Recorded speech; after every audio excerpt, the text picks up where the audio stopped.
I mean, she was crying and very upset and very, very thankful. And those are the things we don't get to see because we try to make sure that kids are not targeted.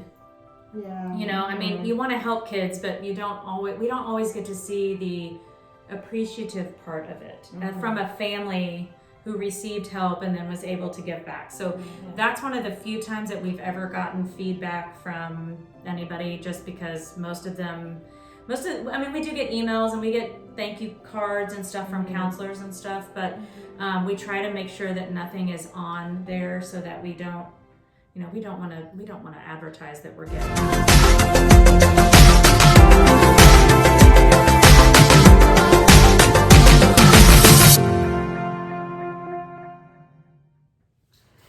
March is International Women's Month, and this month we have decided to bring to you some of our favorite women. And well, this person has a lot of common sense. She is very easy to talk to, and she will tell you no, and you'll be like, oh, okay, that makes sense. This is Michelle Dawes. Michelle, welcome. Thank you. Michelle is a great friend and a colleague. We all work together in the same school. And she does really good, compassionate work. And we want to know more about it. And I think that's where your common sense comes in. Because, like you've taken on a mission that makes a lot of sense and has helped a lot of kids in the area. So can you tell us more about your mission? So I volunteer with Lovepacs. Our chapter encompasses LASD East, but we also have chapters in Frisco, Prosper, Aubrey, Little Elm, Denton. Oh, wow. Houston, Plano. I'm probably forgetting someone, but my neighbor decided they had found out that kids at Kamey Elementary, which is in LASD, would not have food over the Thanksgiving break. And this was 2011. So this was a neighbor, and she asked if I wanted to donate some food to help them out. So I said, sure. And then I never stopped volunteering. No, but now you're not only a volunteer, So now, you're like a that's director. true. I'm not a director, but Christina Wade, who is my other work partner, kind of like the two of you. Christina and I have been friends since probably 2008 or 2010. It's been a long time.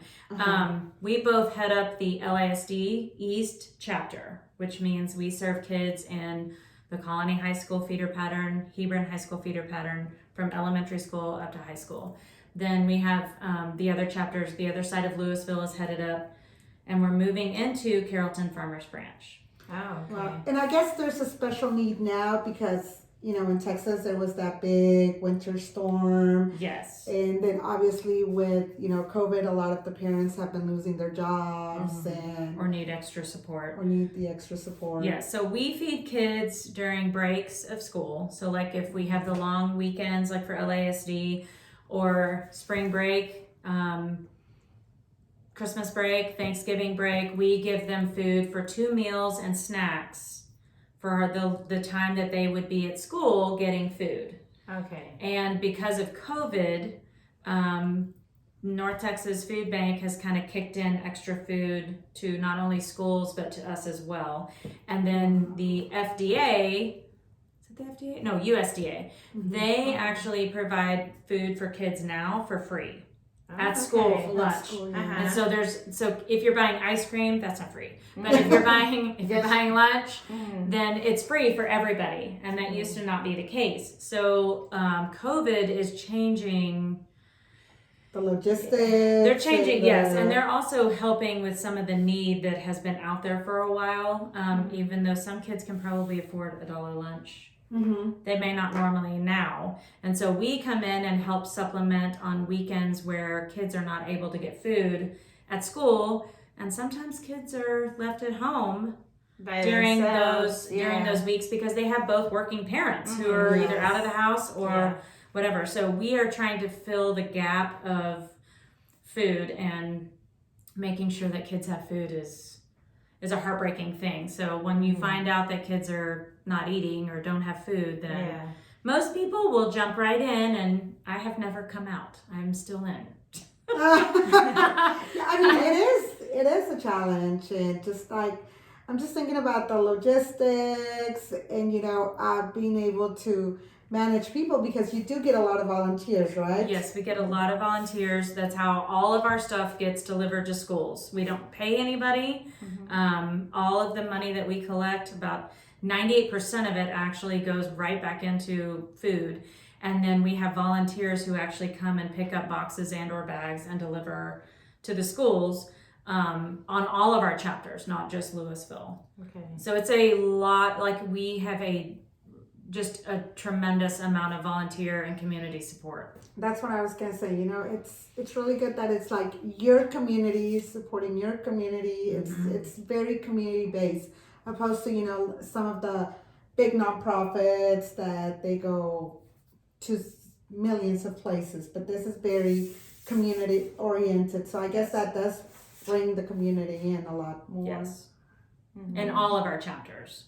Okay. Because even if, Louisville, most of the bigger school districts, Louisville, Plano, Frisco, they all have cities that are under them that are not Frisco or they're not Louisville or whatever. So you have boundaries and stuff. So I feel like we help kind of fill in the gaps because, we have pockets of where a school might just need one or two, then we deliver it, even if it's not part of LASD or whatever. So I think that's the reason you join, right? Is because you want to feed kids and you want to make sure that they're taken care of. And it doesn't matter that they go to a charter school or they go to private school or they go here or there, because everybody's situation is changing because of COVID and because of some of the storms that we've had and have destroyed people's homes and stuff like that. So our need it is growing right now. It grew during COVID and it is growing again.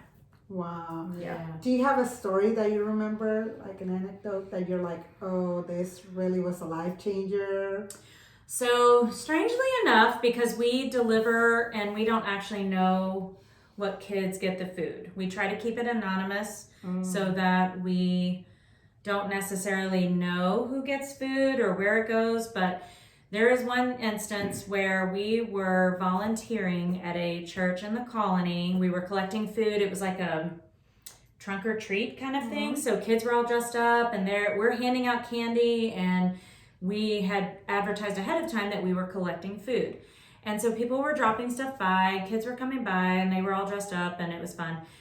This girl who was probably elementary school age, maybe third grade, maybe, I'm not quite sure. She comes up to me and she's like, "Hey, are you with Lovepacs?" And I said, "Yeah, I am." And she's like, "Well, we want to volunteer with you." And I was like, "Okay," and we always have flyers, so I was handing her one, and she said, "Well, I want you to meet my mom," which is not uncommon for kids because they're like, "Hey." So mom comes over, and come to find out, she had received Lovepacs from one of our other chapters, either Little Elm or Denton, I don't remember, the year before. And it was helpful for her because her husband had lost her job and they were between paychecks or whatever and just needed a little extra help, and they were able to communicate with their counselor to get help. And we were able to give her stuff to kind of bide them over. And then once they got back on their feet, then they told the counselor, "Hey, we don't need this anymore. Save it for somebody else who needs it." But because it had been a while since she had seen anybody with Lovepacs, she saw us there and she's like, "Hey, I wanted to let you know that," she was crying and very upset and very, very thankful. And those are the things we don't get to see because we try to make sure that kids are not targeted. Yeah. You want to help kids, but we don't always get to see the appreciative part of it from a family who received help and then was able to give back. So that's one of the few times that we've ever gotten feedback from anybody, just because we do get emails and we get thank you cards and stuff from counselors and stuff, but we try to make sure that nothing is on there so that we don't want to advertise that we're getting that. But it's just, those are things we don't normally get a ton of feedback, but it was very eye-opening for me. And it was right before we had taken over the chapter that I'm over.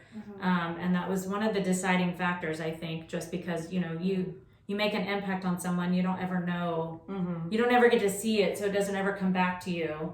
but that child was very impacted by Lovepacs, which is, it's food, which is heartbreaking. But Yes. Well, it's important. It's very important, but it's heartbreaking that a child knows what that is. Yeah. But she was able to say, but the other side of that is she was able to turn it into a very sweet, very loving moment of, we will help support you. So that's if someone else is in that position. And as someone who's a third grader, they don't always get that. And I have a question. The kids you say some kids stay by themselves during the weekends or the breaks, and the food you give them, is it like things easy for them to make? So great question. Like, So I don't know. we try to put items in bags and boxes that there are two things that we try to do. One, we try to make it easy for kids, especially for breakfast and lunch and snacks.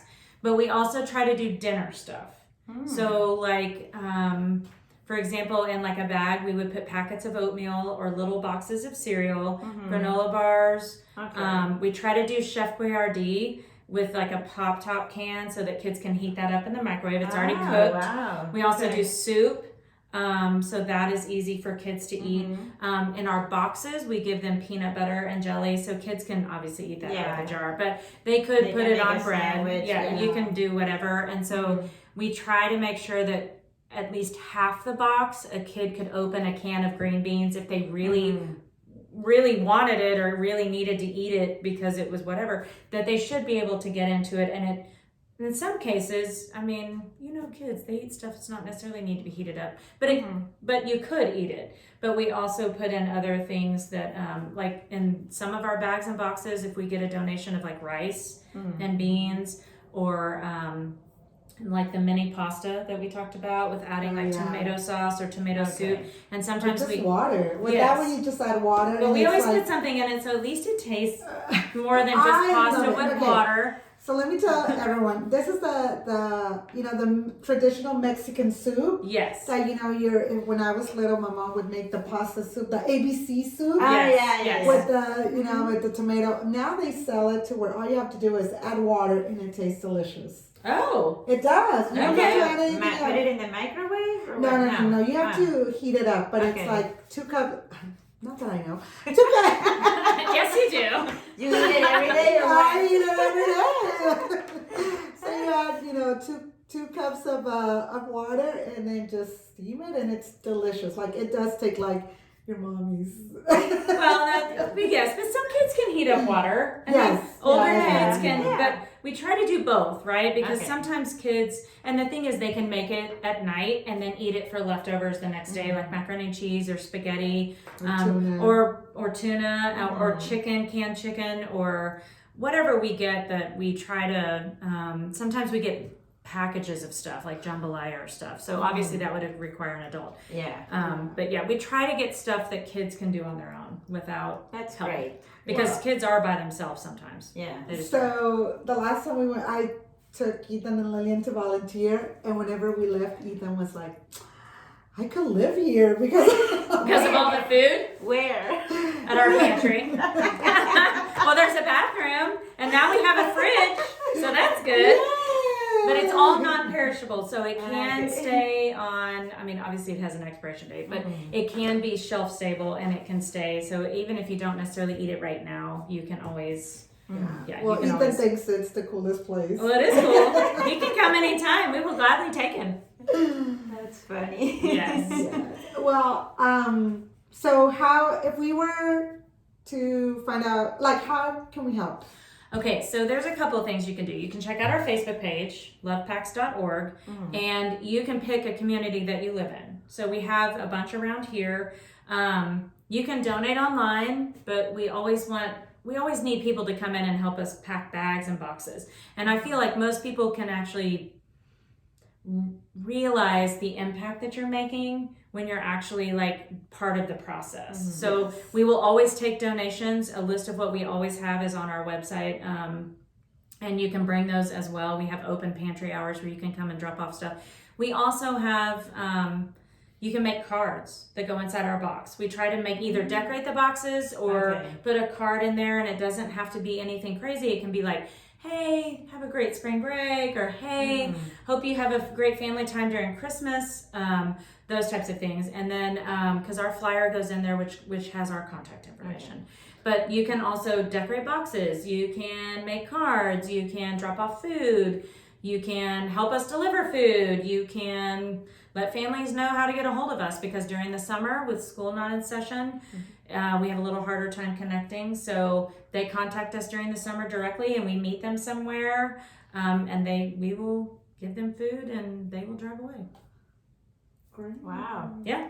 Yeah, that's amazing. What you're doing, Oh, it's amazing. thank I'm impressed. Thank you. Yeah. Well, And that will be something really fun to do. I'm thinking with Camila, like take her and help. And we try to Lovepacs. Yes, and we try to limit the number we have, so we don't have a ton amount. But we have a garage door that opens, so we have fresh air coming in, because I know that that's important. We also have had plenty of people who have done drive-by birthday parties where you can drive by and donate food. One of my special families in my neighborhood has done it, where you come and drop off a birthday gift, and then you also say, hey, bring a can of pasta or a box of macaroni and cheese for Lovepacs, and we will come and put a sign out and a table if you want to collect it. And so there are things that you can do without even coming to our pantry, but it is a lot of fun to come and be part of the process, because I feel like people it's hard to see numbers. Like, we've packed 800 boxes for spring break,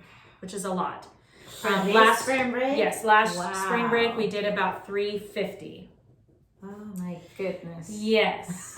So our numbers are substantially getting higher. And so, but we also are adding a new school district, so that number kind of plays into that. Okay. But it's hard to see that when you're, unless you're at our pantry. So if you want to check it out, you can go to our Facebook page for LASD East, or you can go to Frisco or Plano, any of our Facebook pages.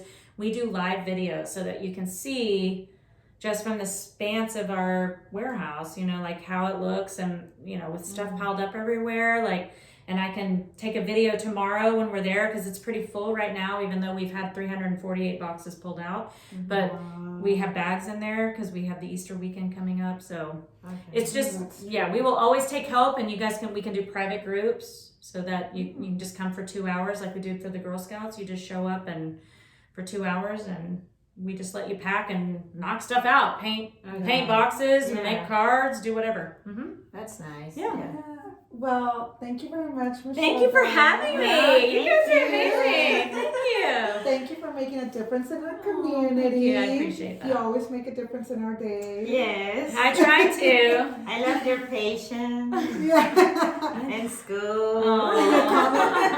For me, it's the common sense. It is hard. It is hard. And sometimes I have to keep my mouth shut. Because working with women is hard. It is. It's very hard, yes. We know. But we all have a goal. Your goal is to educate people, and mine is to keep you guys from hurting each other. And well, I hope you enjoy this month, which is International Women's Month. And, think about somebody that's very special in your life, a woman that's very special in your life. And let us know of anyone that would make a difference in our community. Yes, and remember, you never know when life will take you out of route. Aquí MariAle. Aquí Bere. Adiós. Bye. Adios. Ciao.